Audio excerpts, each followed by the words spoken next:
How's everyone? Today I'm here with my WWE SummerSlam 2016 pay-per-view. Of course, this is the last show of the weekend, the weekend of great events going on. Of course, last night we had NXT TakeOver Brooklyn 2, as well as UFC 202, headlined by the amazing fight of Conor McGregor and Nate Diaz 2. That was just an awesome, incredible fight right there. But this video is about SummerSlam. It took place tonight.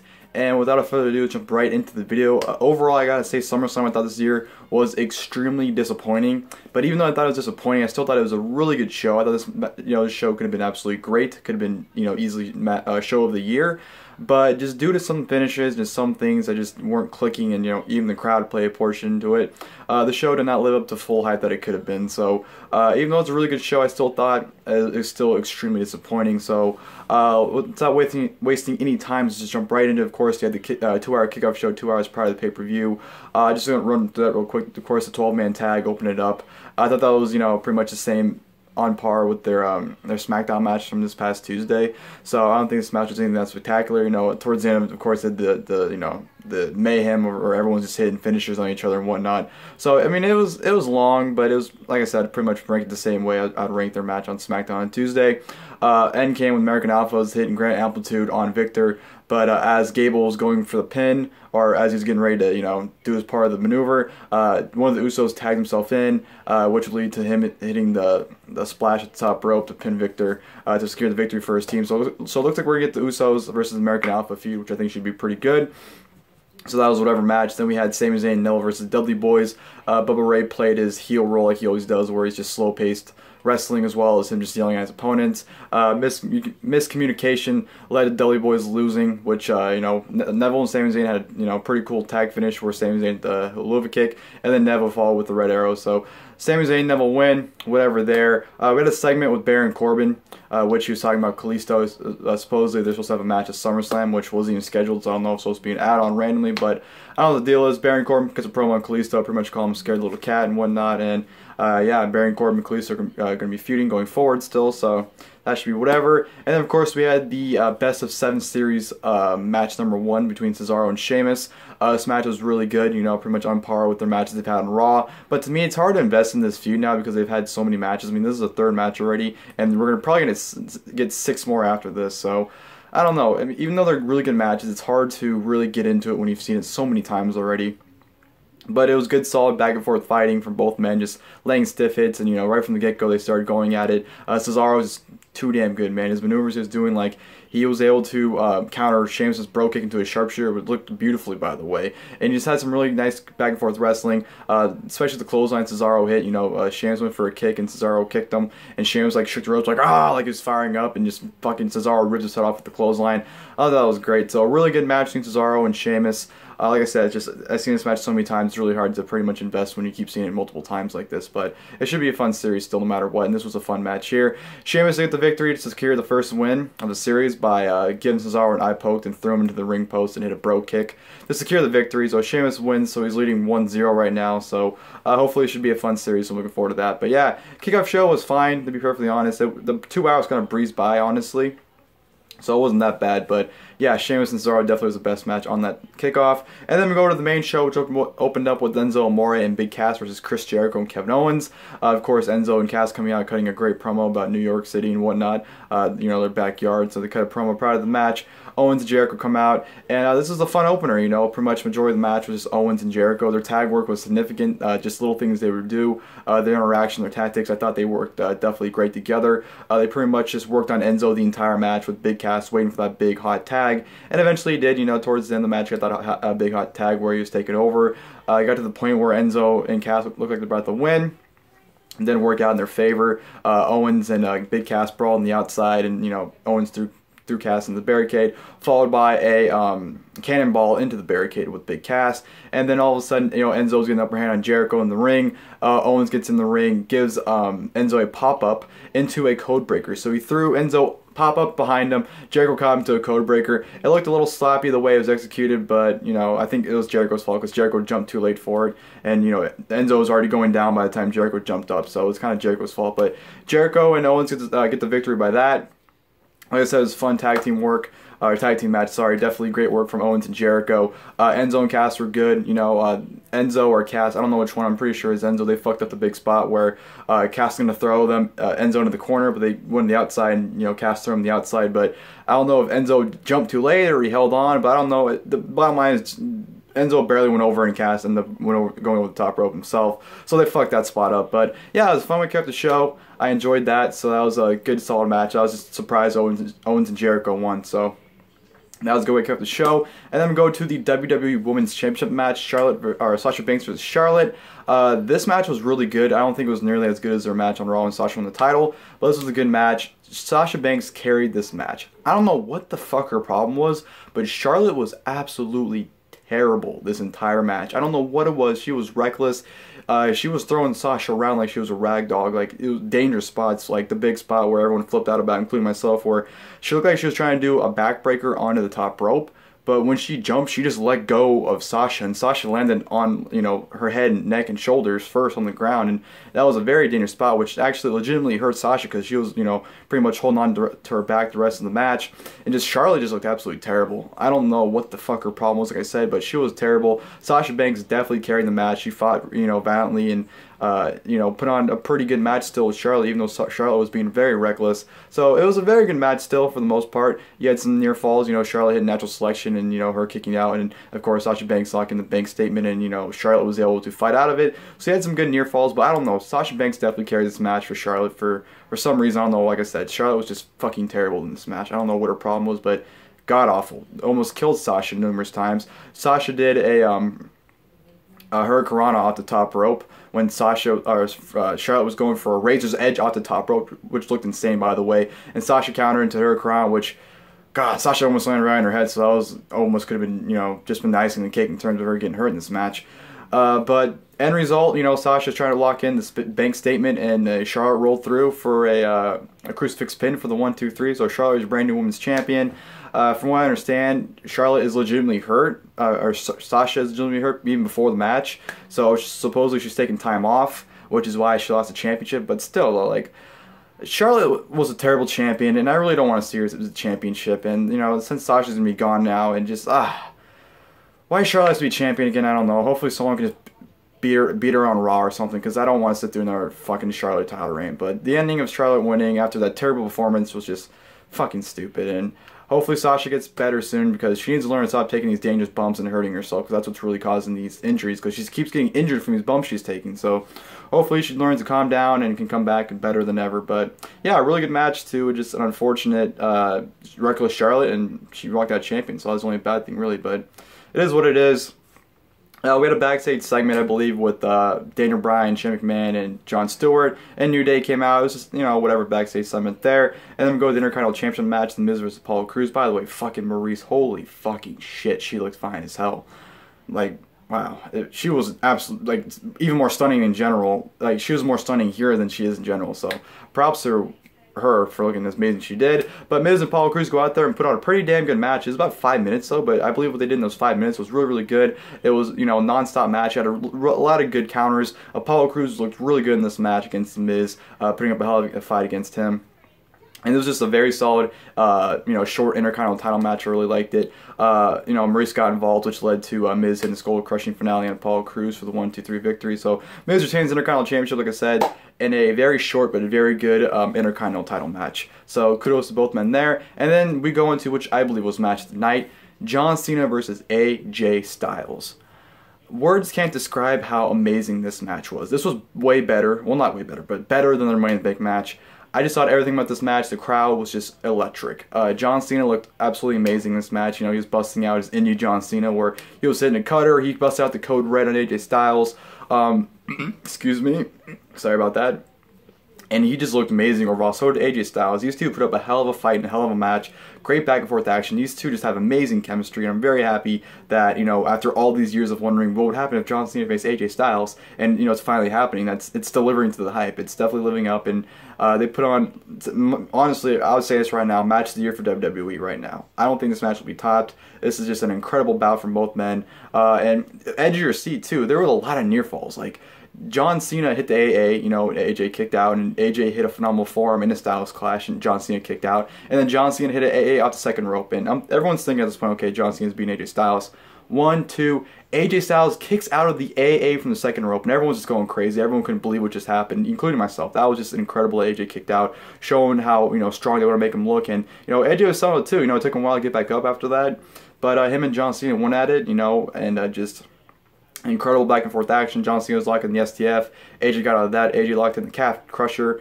You know, Cena got out of that, even though he was in it for a while. Just amazing back and forth wrestling from both these men. And like I said, WWE match of the year right now. This is a match, one of those matches where you have to see to believe how good it is, because no words, in my opinion, can make justice to how good this match was. Just, it was incredible. And AJ Styles, you know, locks in the win when he hits a Styles Clash out of nowhere, and John Cena went for the AA, hit the Styles Clash, and then he hit a phenomenal forearm and pinned John Cena 1, 2, 3 clean in the middle of the ring, and that was just incredible. Incredible match from both men. AJ Styles is 2-0 against John Cena in singles match pay-per-views, or single pay-per-view matches, so that's a record. I don't think anyone can really claim that as of right now. But yeah, you know, who would have thought someone would beat John Cena in their feud in 2016, but AJ Styles did it, and he walked out victorious against John Cena. And of course, John Cena had a little thing in the ring where it kind of looked like a retirement type thing. You know, he took his armband off and put it in the middle of the ring and walked off. So he had a nice little swan song, even though he's not going to leave. He'll be back, but maybe this is where he takes his break to do some other things for right now. But just an incredible match with a really good aftermath of John Cena in the ring, and even the crowd pay the respects for John Cena. So just an amazing match all around. Definitely really like that match. From there on, we go to the WWE Tag Team Championship match, The New Day versus Gallows and Anderson. Of course, before the match, Jon Stewart came out and had a promo talking about last year's SummerSlam and today, how it's not going to happen again. And then he pretty much said since Big E's out, he's going to make himself an honorary member of The New Day. And the match itself is fine. You know, it's a match you'd get on Raw. Good tag team work from both teams, but the ending was just really dumb, in my opinion. Jon Stewart got involved after it looked like Gallows and Anderson were going to win the tag team titles. They went to put his legs through the ring post and give him a ring post Titus. Before they were able to do that, Big E came out to make the save, and Big E took out Gallows and Anderson. So the match ends in DQ. So Gallows and Anderson win by DQ, and New Day celebrate in the ring with Jon Stewart afterwards. So it was pretty dumb, in my opinion. This is where the show starts going downhill, actually, as well, for me. I think after Cena and Styles, the show just went downhill completely. But the match was fine, but I'm really tired of New Day as tag team champions. I really wish Gallows and Anderson just would have beat them here. But it is what it is. I know we'll get a rematch, and hopefully Gallows and Anderson will beat them there. But it is what it is. From there, I'm going to go to the WWE World Championship match, Dolph Ziggler versus Dean Ambrose. This match was fine, but this just felt like your average like Raw or SmackDown main event. The crowd was dead for this match completely. For some reason, Ambrose played the heel, which I don't know why. If anything, Ziggler should have played the heel. He should have, you know, been playing the cocky guy, trying to get that win. So I don't know really why Ambrose was that role, considering they've been hinting Ziggler's one to turn during this feud. So I don't know, but it is what it is. Like I said, Ambrose played the heel. Ziggler had some near falls with super kicks and zigzags, but like I said, this is a very average like Raw or SmackDown main event, or just a really good Raw or SmackDown main event, I should say. So it didn't have that world title feel to it, to say the least. Nice finish though with Ambrose hitting the Dirty Deeds. I forgot what he countered into to hit a Dirty Deeds. But he had Dirty Deeds retaining the championship, and which was like, you know, just it was a good match, but definitely didn't have that big world title feel to it at all. So it was what it was.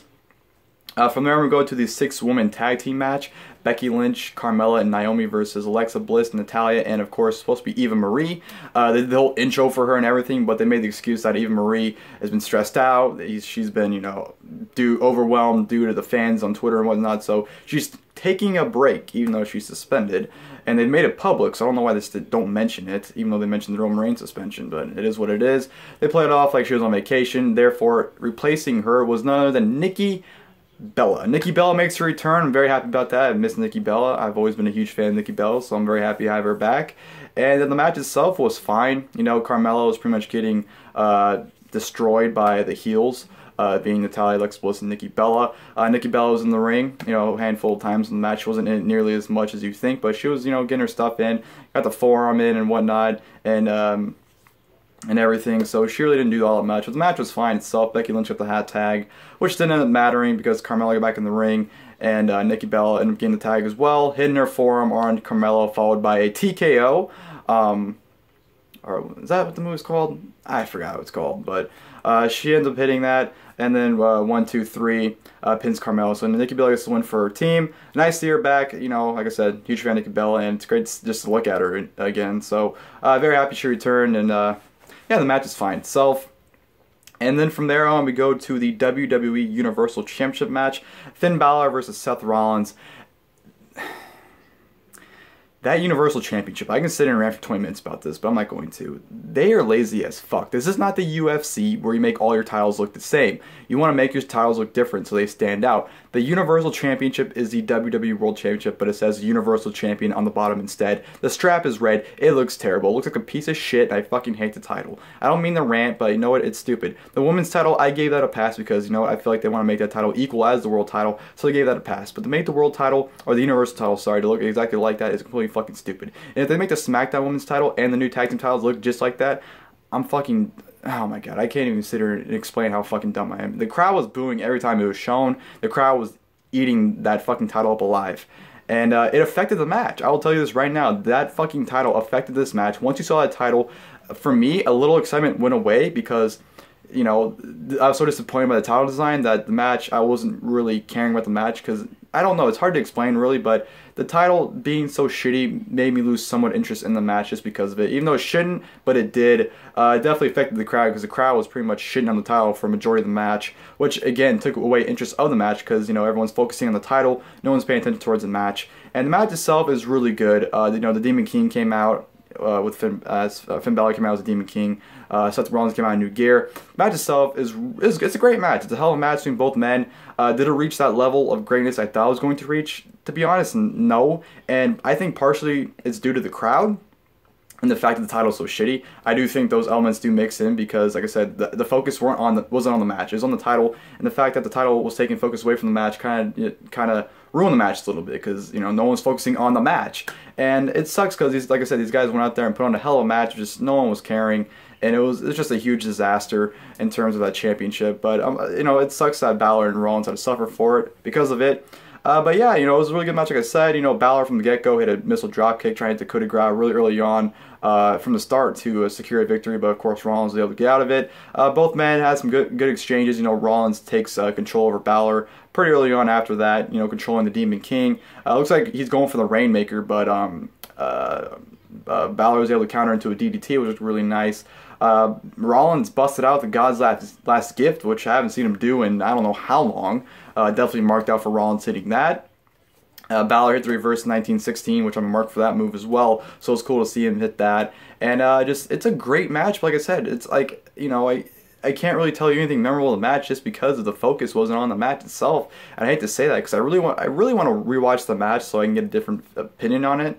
But it's just, I don't know, that title is just fucking terrible. And I don't mean to take it on the match because of the title, but it's fucking terrible. And like I said, the match could have been a lot better too, at least to me, but I think it will. I think if they have a rematch, it'll definitely be a lot better than this one. But yeah, Brooklyn kind of ruined this match because they were just chanting about the title the entire time. And you can definitely tell Balor, or at least Rollins, was kind of, you know, being offended by it and not really going as well as he could, just because the crowd was pretty much not giving shit what he was doing. So he didn't really seem like he didn't really give it all for some parts because of that. But yeah, it's still, like I said, I still think it's a hell of a match. It's great. Balor gets his victory after he hits, you know, multiple drop kicks on Seth Rollins, followed by Cody Graff for the 1, 2, 3. So Finn Balor is your brand new Universal Champion. Very happy about that. I think Finn Balor was the right choice to win that championship because of the push they've been giving him. So I'm really excited to see where Finn Balor goes with that championship. Hopefully we can see some great matches against him and maybe Rusev. Of course, a rematch with Rollins, maybe Reigns rematch. And maybe Cesaro, Sheamus. I'm looking forward to different matches we can get with Finn Balor as champion. So I'm really glad he's champion. It's just, it's terrible that everything about Rollins and Balor was tainted because of that fucking horrible championship. But yeah, enough of me rambling on about that. Just great match. Could have been a lot better, but due to circumstances and how everything played out, I understand why it wasn't. And then from there on, we're supposed to go to what was supposed to be the United States Championship match between Rusev and Roman Reigns. But Rusev comes out, Roman Reigns comes out, and Rusev immediately attacks Roman Reigns. And they brawl on the outside, and of course Roman Reigns, trying to be the Samoan badass that he is, takes the upper hand, pretty much destroys Rusev, throwing him in the barricades and just toss him around, and to the point where he leaves and comes back out and hits a spear on Rusev, and goes to the back, and Rusev's deemed unable to compete because of his beatdown. I thought it was fucking stupid. I feel like they should have done this on Raw. They'd done the match on Raw here. That would have made way more sense, but the fact that they did what they did with Rusev and Reigns here, to me, was just absolutely fucking stupid. I thought it was really, really dumb on their part, but whatever. Rusev and Reigns has to continue, so we have to deal with that feud going forward still, so whatever. Can't really say much about that. And then, of course, we go to the main event, which was Brock Lesnar versus Randy Orton. This match was disappointing, to say the least. Basically, you had Brock Lesnar giving Randy Orton suplexes through Randy Orton through the announce table. Randy Orton was able to hit an RKO on Brock Lesnar onto an announce table. Hit a phenomenal DDT through the ropes, the signature move, as he does, onto Brock Lesnar. And right as the match seemed like it's getting, started to get going, like, okay, now the match is getting really good. It ends because Brock Lesnar fucking goes into beast mode, rips his gloves off, starts beating the shit out of Randy Orton, after Orton kicks out of an F5, by the way, using the fucking elbow. Remember the elbow he used against John Cena at Extreme Rules 2012, where it just nails Cena and Cena is just gushing blood? Does that again. You hear the thud of the elbow hit the head of Randy Orton. That's how loud it was and how hard it was, and Orton's just gushing blood out of his head. They can't, they brought in, officials to try and help him, but the blood's not stopping. It's pouring out of his head. They're getting Lesnar off him. Lesnar's not having it. He's beating Randy Orton down still, and the referee's like, no, you gotta stop. You have to stop right now. The match is over. The bell rings. Brock Lesnar is declared the winner by TKO. I just thought it was just, I don't know if that was like a shoot where they had to call for the finish because of that or what, but Orton seemed legit out of it. You watched Orton lay there. He seemed like he honestly didn't know where he was at. So if it was a shoot that they had to go to the finish because of that, I understand. But if that was a plan to do that, I mean, I like, because it made Lesnar look like a fucking beast, like he's supposed to look like. But on the other hand, I wish they would have waited till the end of the match. I wish they would have another 10 minutes before they did that, because the match was only like 10 minutes. So, like I said, right when it started getting good, it ended. So that was a huge disappointment for me personally. But, yeah, Brock wins by TKO. He's beating Orton down. Shane McMahon comes out, getting Brock Lesnar's face. Brock Lesnar picks Shane McMahon up, hits an F5 on Shane McMahon. Beautiful F5, by the way. Shane sold it beautifully. And walks off. And that's how the show ends, with Shane and Orton just laying in the ring after the destruction of Brock Lesnar. And I don't know where they go forward. I'd love to see Brock Lesnar versus Shane McMahon personally at WrestleMania 33. That'd be a fucking awesome match. But, like I said, SummerSlam I still thought was really good. I still think we had some really good matches. We had, classic John Cena and AJ Styles match. Really good match between Seth Rollins and Finn Balor. Sasha carried Charlotte in her match. And, most of the undercard stuff was pretty solid for the most part, like the Intercontinental title match. So I feel like it's still a really good show, but on paper this should have been an incredible show and just did not live up to it because of some bullshit finishes and how some things played out. And I don't know, ever since, the first hour and a half of the show was awesome. Up until Cena and AJ. After Cena and AJ, everything else just went downhill. I believe, the crowd was tired because it's a 6-hour show. It's more than 6 hours because it went over. So I understand by the time, halfway point of the show came, the crowd was just tired, and it showed because the crowd was dead pretty much throughout the rest of the show after that. So it definitely showed that it took a toll on the crowd. But, I don't know. It was disappointing, but like I said, I still thought it was really good, and I still enjoyed SummerSlam for what it was. So I hope you guys enjoyed the video. If you guys did, please leave a like below. Leave your guys' comments on this video. You can leave your comments on SummerSlam if you watched SummerSlam. Give me your thoughts on it, what you liked about it, what you didn't like, what you agree with me, what you don't agree with me. And yeah, anything SummerSlam tonight related, please feel free to leave in the comments below. And until next time, as always, I'll see you guys in the next video. Thank you guys for watching the video.